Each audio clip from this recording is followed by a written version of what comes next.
దేవుని యొక్క వాక్యము మారిందా? యేసుక్రీస్తు ప్రభు మారిందా? మారలే. కానీ క్రైస్తవులు చాలా మారిపోతా ఉన్నారు.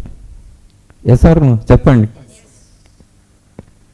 సో దేవుని యొక్క వాక్యం మారినప్పుడు, యేసుక్రీస్తు ప్రభు మారినప్పుడు, ఒకవేళ మనం మారితే సరి అయిన త్రోవలనే పోతున్నామా ప్రశ్నించుకోవాలి కదా. ఒకవేళ మనం ప్రశ్నించుకోలేదనుకోండి, మార్పు చెంది ఇంకెక్కడికైనా పోవచ్చు కదా, ఇంకెక్కడికెక్కడికో వెళ్ళిపోవచ్చు. సో దేవుని సేవకునిగా మనకొక వాక్యం ఉన్నది.